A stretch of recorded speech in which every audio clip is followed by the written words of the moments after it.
The NFL says that their referees get 98.9% of calls correct. If that's true, why does it feel like every single week there's a handful of calls that make absolutely no sense? In this video, I'm going to dive into why it feels like the officiating is worse than ever, and I'm going to give the NFL some proposed solutions on how it is that they can start to rebuild the trust between them and fans. Oh, and before I forget, make sure you remember that 98.9% number that I mentioned earlier. We're going to come back to that in just a minute. Now, when I started thinking about why this year in particular feels like there's so many controversial calls, I did what any normal person does with too much time on their hands, and I started asking questions. The first question I asked was, are there just way more flags being thrown? Maybe there's more flags, and that's why things feel so off right now. I used a site called StatMuse to look at the penalty data from the last 30 years, and it turns out that penalty rates aren't skyrocketing. For the last 30 years, they've just been kind of bouncing around in a standard range, much like a team that's stuck in perpetual mediocrity. In fact, interestingly enough, I found that in 2020 and 2022, we had some of our lowest penalty averages per game that we've seen in the last decade. So if the refs aren't throwing more flags, why does it feel like we're in a weekly crisis? And that's when I realized I was asking the wrong question. If it's not the quantity of the calls, it must be the quality. I started digging into any information I could find on the quality of controversial calls, and that's when I found that 98.9% figure that we talked about earlier. The NFL actually does claim that 98.9% of their calls are called correctly on the field, and is published publicly on their very own football operations website. When I saw that, alarm bells started going off in my head. How did they actually arrive at that number? Because it definitely doesn't feel like they get it right 98.9% of the time. When they did this study, did they hire some independent third-party auditor to make sure that everything was unbiased and fair? And the answer to that is unfortunately no. The NFL actually had their own officiating department supervisors review every single play and grade their own employees. And yes, that is exactly what it sounds like. The NFL is essentially grading their own homework. Even if we ignore the obvious issues with the NFL grading themselves, I found that there are still some issues with how they got to that number in the first place. Let me paint a picture for you. In every NFL game, there are an average of 153 plays. And the NFL went and graded their referees' performance on each and every one of those plays. That sounds pretty reasonable, but you have to realize that the majority of plays are easy calls. They're everyday plays like a run up the middle for a short gain, an incomplete pass, or a false start. They got to that 98.9% figure by just correctly identifying all of the simple and obvious non-controversial plays, because simple and obvious plays make up the vast majority of any given game. Now, I'm not trying to downplay it. Being right 98.9% of the time is definitely something to be proud of, but in this situation, I think it's a bit of statistical maneuvering. It's a number that sounds better than it is. It would be like if a chef bragged that they got 99% of your order right because they gave you 99 cooked fries and 1 piece of raw chicken. As fans, we know that we don't care about the 99% of plays that are just everyday plays. Fan trust isn't built on those, but fan trust is destroyed by those subjective calls that happen in crucial parts of a game.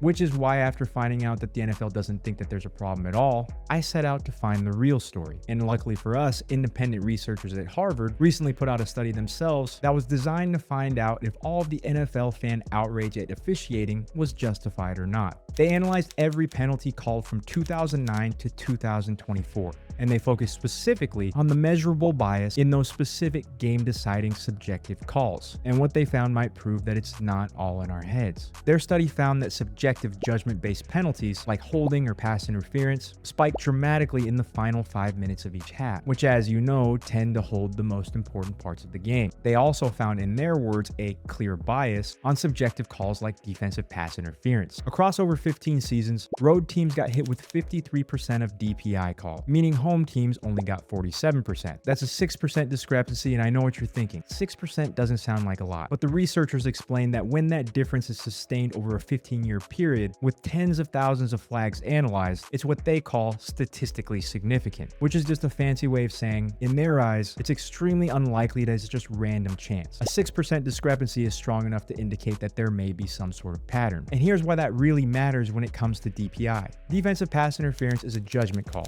We know that road teams commit more false starts due to crowd noise. That makes sense. But why would a defensive back suddenly be worse at covering a receiver just because they're in a different stadium? Crowd noise shouldn't affect whether or not a illegal contact occurred downfield. According to the researchers, that 6% gap could point to the home crowd influencing referees' calls, even subconsciously without them knowing it. The inconsistencies also don't stop there. The same Harvard study showed that the rulebook might as well be written in different languages, depending on what referee crew is reffing that game. For example, they found that when you compare Bill Vinovich's crew to Brad Allen's crew in 2024, Allen's crew called 60% more flags in the fourth quarter, which begs the question, the rulebook obviously didn't change, so how could there possibly be such drastic differences just between crews? There was also another separate peer-reviewed study from researchers at UTEP and the University of South Carolina that was published recently, and it suggested that there might not just be biases with crews, but there may be biases between teams, especially when the stakes are the highest. In this study, they analyzed over 13,000 penalties from 2015 to 2023, and their goal was to see if team stature and financial interests might influence calls. And they found a, quote, statistically significant pattern of officiating that disproportionately favored the Kansas City Chiefs, specifically in the playoffs.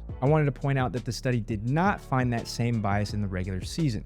But in the postseason, they found that penalties against the Chiefs' opponents were 23% more likely to result in a first down and were 28% more likely to be a subjective call like roughing the passer or defensive pass interference. Now, I'm not here to tell you what you should or shouldn't believe. The studies are public for everybody to see, and I encourage everybody to take a look at them and go decide for yourselves. But I will say that I think it's a very bad look for the league to not even address these studies, especially when these studies are coming out at the same time that the NFL has jumped headfirst into sports betting. I am not some anti-gambling purist. I personally love betting on games, and I will admit that most of my Sundays are fueled by questionable parlays that bust in 10 minutes. But when the NFL puts their official logo on sportsbooks and makes them official partners, I think that just means that the need for transparency is that much more important. And when you don't address these kinds of things, that's when you end up with conspiracy theories where people think that the league is literally rigged from top to bottom. Now that we've established there is some evidence out there that validates how some of us feel about the current state of officiating, now it's time to ask, how does the NFL get that trust back and make fans feel like they can trust the officiating? I don't personally think that the refs need to have 100% accuracy. We all understand that referees are human. I have some very actionable solutions, and honestly, some of them are so obvious that I'd be shocked if the league hasn't already at least discussed some of these. First and foremost, I think the NFL needs to be better at owning their mistakes, and there needs to be some sort of accountability. The NBA does this to some extent already. For any close game, they publish what they call a last 2-minute report, and in that report, it publicly states every single call they got right and every single call they got wrong. I think something like that would be fantastic for the NFL.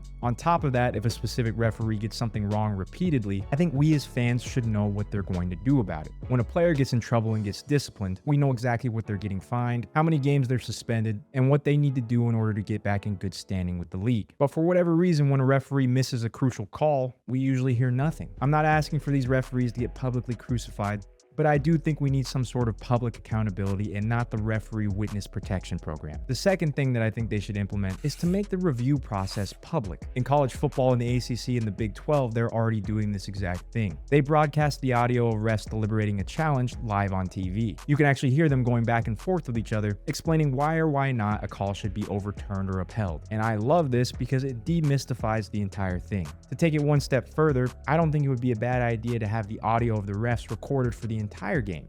That way, when something controversial does happen, they can just put out the audio and we can hear ourselves what the referees were discussing and how they arrived to that conclusion. And last but not least, the third and final thing that I would love to see the NFL implement is to make the referees talk to the media after games. Once again, this isn't a new idea. Some members of the media have already suggested this in the past. Players have to talk to the media right after they make a stupid play and answer why it is they made a stupid play. Coaches have to do the same exact thing, and both players and coaches get fined if they refuse to talk to the media. Why is it that referees get to make game-changing decisions and then we never ever hear from them? Even if a referee gets something wrong, it would just be nice to hear exactly what was going through their head when they made the call. Before we get to the end of the video, I want to be really clear. I personally don't believe that the NFL is rigging games or actively trying to make bad calls. I think they just need to be a bit more open with the communication between them and the everyday fan. At the end of the day, that's all I am, just a fan. I love this game. I spend way too much time thinking about it, watching it, and yes, betting on it. And like most fans, I understand that being a referee is a very hard and thankless job. We can all live with human error, but what we can't live with is this weird secrecy that makes it seem like maybe there is something weird going on behind the scenes. And that is my entire rant on the current state of officiating in the NFL.